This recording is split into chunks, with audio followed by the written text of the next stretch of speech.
My name is Chloe, and I'm 29 years old. My life unfolds in the heart of a bustling city, inside a cozy coffee shop near the main train station. I genuinely love my job. The aroma of brewing coffee, the gentle hum of conversations, and the simple joy of crafting a perfect latte or a sweet pastry bring me a sense of peace.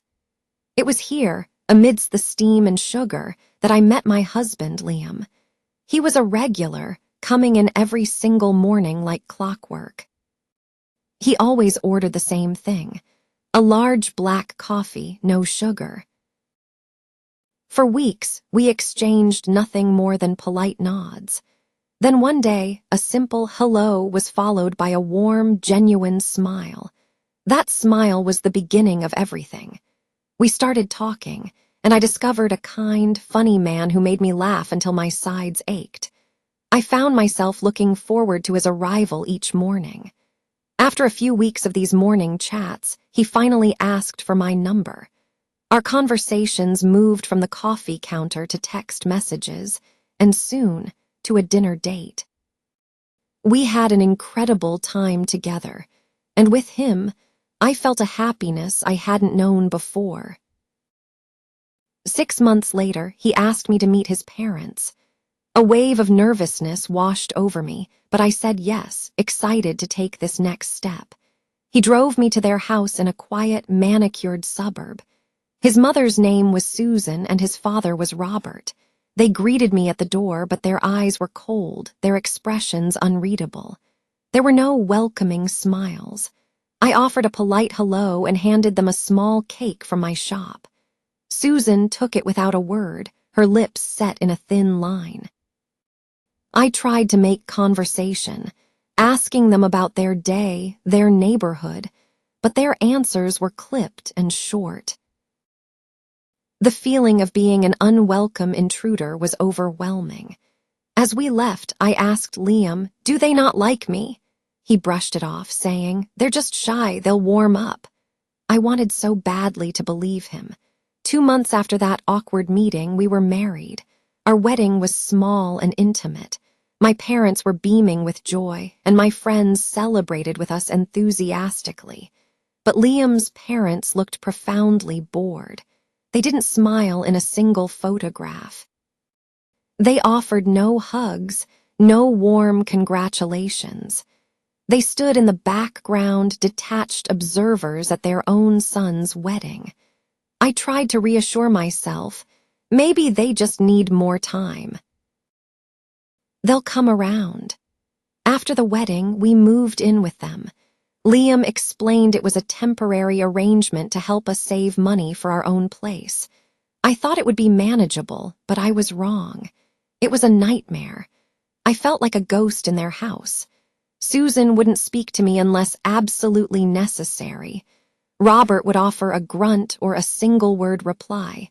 If I made breakfast, Susan would wait until I was done and then make her own. If I cleaned the living room, she would follow behind me, pointing out a spot I supposedly missed. If I offered to help her with dinner, she'd curtly say no. A constant air of disapproval hung around her. One afternoon, I overheard her on the phone in the kitchen, her voice sharp and clear. "I just don't understand why Liam married that girl," she said. "She's not good enough for him. She just works in a coffee shop." My hands started to tremble. I backed away silently, my heart pounding in my chest, and went to our room to choke back tears. That night, I confronted Liam. "Your mother doesn't like me," I told him, my voice shaking. "You're just imagining things," he said, not looking up from his phone. "She just needs time." "No," I insisted. "I heard her on the phone. She said I'm not good enough for you." He finally looked up, his expression weary. "Just try to stay calm, Chloe. Don't make things difficult." The days bled into weeks and nothing changed. I continued to clean, cook, and do the laundry, but I never received a single thank you or a kind look from Susan. Robert remained a silent, judgmental presence. I felt profoundly lonely, missing my parents, my old apartment, the the simple comfort of my own space. One Sunday, my parents came to visit, bringing flowers and a cake. They were excited to see our new life, but the visit was a disaster. Susan remained locked in her bedroom, refusing to come out. Robert mumbled a quick hello before disappearing into the garage. My parents were visibly confused and hurt. I was consumed with shame, unable to explain the chilling coldness of my new family. After they left, I pleaded with Liam, "Why are your parents so cruel?" "Please, don't make a big deal out of it," he sighed, turning away from me. But it was a big deal. My heart was breaking. A week later, I fell ill with a high fever. My head throbbed and my body ached all over. I was too weak to get out of bed. Susan came into the room, looked down at me, and said with a sneer, "Are you actually sick or just being lazy?" "I have a fever," I whispered. She turned and walked out without another word, not offering medicine, water, or food. Liam came home that evening and took care of me, bringing me soup and checking my temperature. "You're burning up," he said softly. "You need to rest." For a brief moment, I felt a glimmer of hope. But he only stayed for a few minutes before joining his parents for dinner downstairs, leaving me alone again. When I recovered 2 days later and resumed my household duties, no one asked if I was feeling better. It was as if my illness, my very presence, was an inconvenience. I felt completely erased. One night, their voices drifted from the living room. "She just doesn't belong here," Susan said. "She's not from our world." "She's not what we hoped for," Robert agreed. I stood frozen outside the door, my breath caught in my throat. I wanted to scream, to lash out, but I remained silent, the words like daggers in my heart. The next morning, I tried to talk to Liam again. "Your parents talk about me behind my back. They don't want me here." His patience finally snapped. "Please just stop," he said, his voice rising. "You're always complaining. Why can't you just ignore them?" I stared at him in disbelief. "You're my husband, Liam. You're supposed to be on my side. You're supposed to support me." He said nothing. He just grabbed his keys and walked out the door. I collapsed onto the bed, sobbing. That evening, I poured my heart into making a special dinner. I cooked roast chicken, rice, and a fresh salad. I set the table beautifully, hoping for a moment of peace. When they came to the table, Susan glanced at the food and said flatly, "Chicken again." Robert said nothing. They ate in a tense silence, finished quickly, and left the table. I sat there alone, staring at my uneaten meal, my hands cold, my eyes blurring with tears. I went to bed early that night, clutching my pillow. Thoughts of leaving, of my old, happy life, flooded my mind. I used to be a person who smiled and laughed freely. Now I felt tired, small, and completely lost. I kept hoping for a change, for a spark of kindness or love, but it never came. Not from them, and not even from Liam anymore. He grew more distant, coming home late and barely speaking to me. I was becoming invisible in my own life. One afternoon, while grocery shopping, the cashier looked at me kindly. "You look so sad, dear," she said. "Are you all right?" I managed a small nod, but her simple act of noticing my pain made me want to break down completely. A total stranger could see my suffering, but my own husband and his family could not. When I got home, Susan was in the kitchen. She looked at the grocery bags. "You forgot to buy coffee," she stated, her voice full of accusation. "I'll get it tomorrow," I replied wearily. She just rolled her eyes and walked away. That night I couldn't sleep. I turned to Liam in the dark. "I can't do this anymore," I whispered. "What do you mean?" he asked, his voice muffled by his pillow. "I can't live like this," I said, tears streaming down my face. "I feel like I don't matter. I feel like a stranger." He sighed heavily. "This is just who they are, Chloe."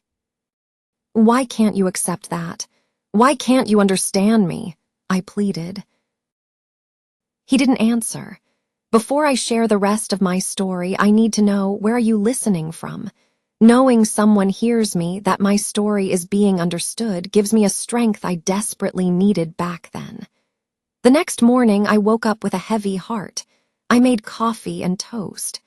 Liam sat at the table, scrolling through his phone, oblivious. I placed his mug in front of him. He didn't acknowledge me. After a silent breakfast, he left for work. I spent the day on autopilot, cleaning, washing, folding.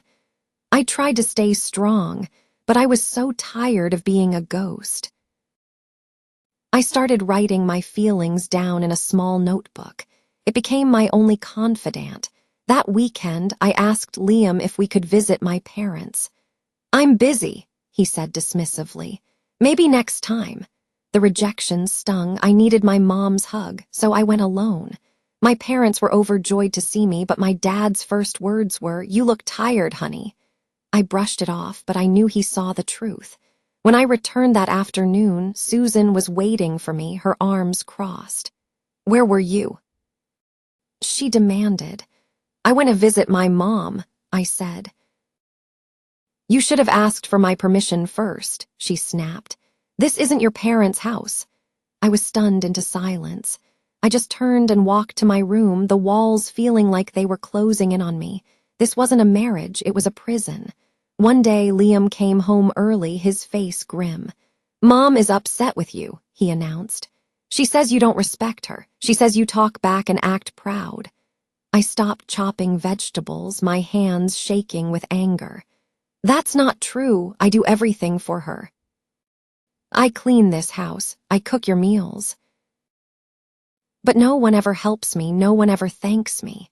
He looked away. "You knew what my parents were like before we got married." "I didn't know they would hate me," I whispered. Weeks passed in a painful blur. I felt like a maid, not a wife. Susan's criticisms became relentless about my clothes, my laugh, the way I folded towels. Robert's silent judgment was just as loud. Then, one morning, I woke up feeling dizzy and weak. I called in sick to work and stayed in bed. Susan's only comment was, "Sick again? You look fine to me." That week, my period was late. A home test confirmed my fear and my hope. I was pregnant. I sat on the bathroom floor, staring at the positive result, a storm of emotions raging inside me, happiness, terror, and a profound sense of loneliness. When I told Liam that night, he was surprised, then offered a small, detached smile. "Wow, big news," was all he said. There was no hug, no excitement. We told his parents the next morning. Susan's reaction was chilling. "It's too soon," she said. "You should have waited." Robert only added, "You need to think about money now." No congratulations, no joy. Just cold, practical criticism. The pregnancy was difficult. I was tired and sick all the time, but no one offered to help. One day my mom visited, bringing soup and unconditional love. I broke down in her arms and told her everything. She listened patiently and then said words that changed my life. "You don't have to stay there if it's hurting you, Chloe." Her words echoed in my mind. What if I left? What if I chose peace for myself and my unborn child? That night I told Liam, "I need to move out for a while. I need space." He was shocked. "Why, this is our home." "No, Liam," I said, my voice firm. "It's not my home. I don't feel safe here." "My parents will be so upset," he argued. "What about me?" I asked quietly. "I'm already broken." The next morning, I packed a small bag and went to my parents' house. They welcomed me with open arms. For the first time in almost a year, I felt like I could breathe again. Liam texted, pleading for me to come back, but I told him I needed time. One day, Susan called. "You just left without a word," she accused. "I needed peace," I replied. "You're weak," she spat. "No," I said, a newfound strength in my voice. I'm strong enough to leave. She never called again. Liam came to visit, bringing flowers and apologies. I love you, I told him, but I need your support. I need you to protect me. I'll try, he promised. Trying isn't enough, I said. I need to feel loved. I need to feel safe. I didn't know what he would do, but for the first time I felt I would be okay on my own. I was at my parents' home for 3 weeks. Every day I felt a little bit of the old me returning. My friend Olivia visited, and her support solidified my resolve. You did the right thing, she said. You chose peace. A few days later, Liam called again. Can we talk? He asked. When he came over, he looked different, humbled. I miss you, he began. But more than that, I failed you. I let them treat you badly. I didn't protect you. He told me he had finally confronted them, told them to respect me as his wife. And what did they say? I asked, holding my breath. They were angry, he admitted. But I don't care anymore. I care about you and our baby. He looked me in the eyes, his own filled with tears. I want to find a place just for us, a new start, a real home. I wouldn't have to go back to that house. 2 weeks later, we moved into a small, bright apartment with big windows. It felt like a palace. As we unpacked, Liam made me tea and said, "This is our place now."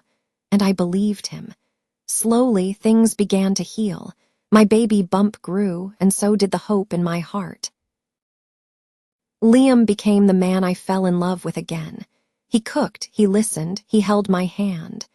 One day, Susan called him asking why he left. I heard him say firmly, "Because we needed peace. We are happy here. Please respect our choice." He hung up and looked at me, a silent promise in his eyes. When our baby girl was born, we named her Lily. She was perfect. Holding her, I felt a love so powerful it washed away the last traces of my pain. Susan came to the hospital. She brought flowers. "She looks like Liam," she said. Then she looked at me, and for the first time, I saw something other than contempt in her eyes. "I was wrong," she whispered. "You are a good mother." I was stunned. I just looked down at my beautiful daughter and said, "Thank you." At home, Liam was an amazing father. Life wasn't perfect, but it was ours. We were a team. One evening, I looked at him and said, "Thank you for choosing me." He smiled. "I didn't choose you. I was lucky you chose me." Now, Lily is 3 months old, and she is the center of our world. I still carry the scars from that time, but they have made me stronger. I found my voice. I learned that I deserved love and peace. I stopped waiting for it from people who couldn't give it and started building it for myself, for my daughter, for our new life. This is my story, and it is a story of hope. Thank you for listening.